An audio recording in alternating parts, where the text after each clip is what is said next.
দাবানলে পুড়ে যাওয়া Los Angeles শহরে বিদ্যুৎ বিচ্ছিন্ন হয়ে পড়েছে প্রায় ৩৫,০০০ ঘরবাড়ি এবং বাণিজ্যিক প্রতিষ্ঠান। প্রচুর মানুষ ঘরছাড়া হয়ে পড়েছেন। এই পরিস্থিতিতে শহরে লুটপাটের আশঙ্কা তৈরি হয়েছে। ইতিমধ্যেই বেশ কয়েকজনকে গ্রেফতারও করেছে পুলিশ।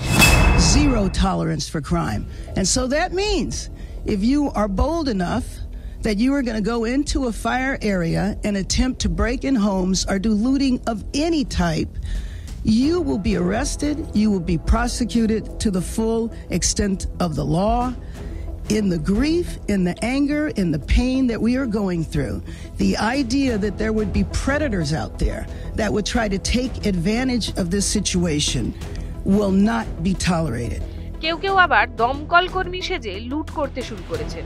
মার্কিন সংবাদ সূত্রে খবর, ক্যালিফোর্নিয়ার দাবানলের ঘটনার পর থেকে এখনো পর্যন্ত চুরির অভিযোগে ২০ জনকে গ্রেফতার করা হয়েছে। লস অ্যাঞ্জেলেসের এক পুলিশ কর্তা ক্যাপ্টেন মাইক লরেন্স বলেন, লুটপাট একটি উদ্বেগের কারণ হয়ে উঠেছে। গ্রেফতারির সংখ্যা ক্রমশ বৃদ্ধি পাচ্ছে।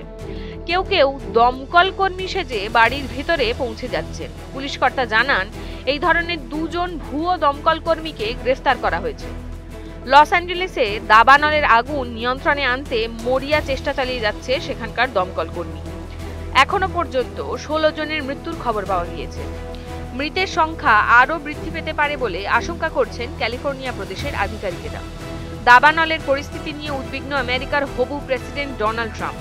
আগুন এখনো নিয়ন্ত্রণে না আনতে পারার জন্য ক্যালিফোর্নিয়ার প্রশাসনকে অকর্মণ্য বলে বিবেচেন ট্রাম্প। প্রশাসন সূত্রে খবর, হাওয়ার বেগের কারণে সমস্যায় পড়তে হচ্ছে দমকল কর্মীদের। হাওয়ার জন্য নতুন করে আগুন ছড়িয়ে পড়ছে। স্থানীয় প্রশাসন সূত্রে খবর, ৪০,০০০ একরেরও বেশি এলাকা পুড়ে গিয়েছে। আগুনের গ্রাসে ভস্মীভূত হয়ে গিয়েছে প্রায় ১২,০০০ বাড়ি। গৃহহীন হয়ে পড়েছেন ১ লক্ষেরও বেশি মানুষ। গত ৫ দিনের অগ্নিকাণ্ডে লস অ্যাঞ্জেলেসের বাতাস ভারী হয়ে উঠেছে। দূষণ মাত্রা ছাড়িয়েছে।